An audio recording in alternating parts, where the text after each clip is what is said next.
Hello friends, అందరికీ నమస్కారము. Friends, తెలంగాణలో 1,20,00,000 రేషన్ కార్డులు ప్రభుత్వం తొలగించబోతూ ఉందండి.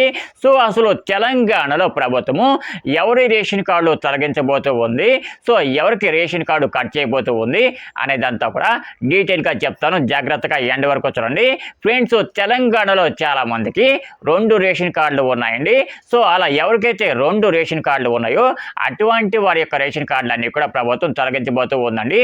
అంతే కదండి, ఇంకా చాలా మందికి రేషన్ కార్డులు ప్రభుత్వం తొలగించబోతుంది. వారిలో మొదటగా మనం కనుక చూసుకుంటే, సో ఎవరైతే మనకి ఐటీ కడుతూ ఉంటారో అటువంటి వారికి ప్రభుత్వము రేషన్ కార్డు కట్ చేయబోతూ ఉందన్నమాట. అంటే ఇన్కమ్ ట్యాక్స్ కట్టే వాళ్ళకి ప్రభుత్వం రేషన్ కార్డు ఆల్రెడీ కొంతమందికి ఇష్యూ చేసిందనమాట. సో ఎవరికైతే ఇన్కమ్ ట్యాక్స్ కట్టే వాళ్ళకి రేషన్ కార్డు ఉంటుందో అటువంటి వాళ్ళందరికీ కూడా మనకి రేషన్ కార్డ్స్ డిలీట్ చేయబోతూ ఉందన్నమాట. గుర్తుపెట్టుకోండి.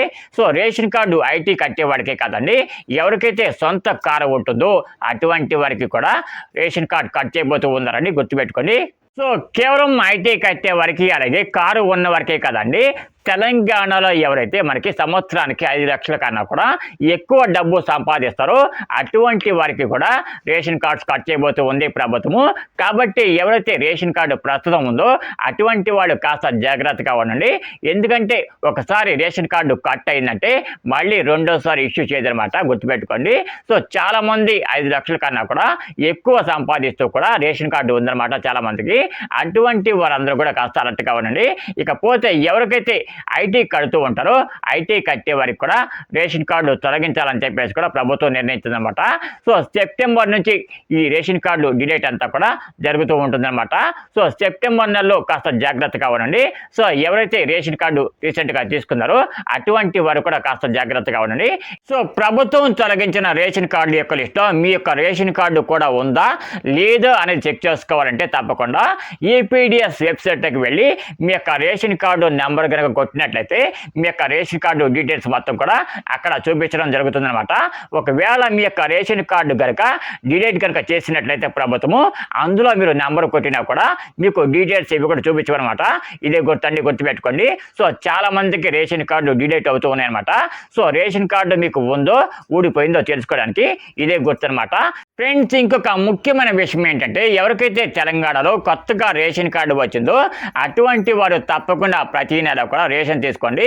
సో కొంతమంది ఒక 3 నెలలకి 4 నెలలకు ఒకసారి రేషన్ తీసుకుంటూ ఉంటారండి. ఇలా 3 నెలలకి ఒకసారి 4 నెలలకి ఒకసారి కనుక మీరు రేషన్ని కనుక తీసుకున్నట్లయితే మీ యొక్క రేషన్ కార్డు కూడా ఊడిపోయే అవకాశం అయితే ఉంటుందన్నమాట. సో చాలామంది రేషన్ తీసుకోవడానికి బద్దకిస్తూ ఉంటారండి. సో రేషన్ తీసుకోకపోవడం వల్ల మీ యొక్క రేషన్ కార్డు కూడా తీసివేసే అవకాశం కూడా ఉంటుందన్నమాట. సో ఇప్పుడు ప్రభుత్వం తొలగిస్తున్న రేషన్ కార్డులో చాలా మంది యొక్క రేషన్ కార్డులు మనకి 3 నెలలు 4 నెలల నుంచి కూడా రేషన్ తీసుకునే వాళ్ళు కూడా ఉన్నారండి. ఒకసారి చెక్ చేసుకోండి. ఒకసారి మీ యొక్క రేషన్ కార్డు నెంబర్ని ఈపీడిఎస్ వెబ్సైట్లో కొట్టి మీ యొక్క రేషన్ కార్డు ఉందో లేదో చెక్ చేసుకోండి. అలాగే మీకు రేషన్ కార్డు కనుక డిలీట్ కనుక చేసినట్లయితే ఇకపై మీకు ప్రభుత్వం దగ్గర నుంచి వచ్చే పథకాలు ఏవి కూడా అందవన్నమాట. సో జాగ్రత్తగా ఉండండి. వన్స్ ఒక్కసారి మీ యొక్క రేషన్ కార్డు డిలీట్ అయిందంటే ఆ రేషన్ కార్డుకు లింక్ అయి ఉన్న పథకాలన్నీ కూడా మొత్తం అన్ని కూడా కట్ అయిపోతాయి అనమాట. సో ఇంతకు ముందు చాలా మంది చాలా రకాల పథకాలకు అప్లై చేసుకుని ఉన్నారు కదా. సో అటువంటి పథకాలు కూడా ఇక మీదట వారికి వర్తించవన్నమాట. ఇది ఫ్రెండ్స్ ఇవాళ వీడియో కనుక మీకు నచ్చినట్లయితే తప్పకుండా ఒక చిన్న లైక్ అయితే ఇవ్వండి. లైక్ వీడియోమే కాదు, ఎవరైతే రేషన్ కార్డు కలిగి ఉంటారో అటువంటి వారు కూడా షేర్ చేయండి.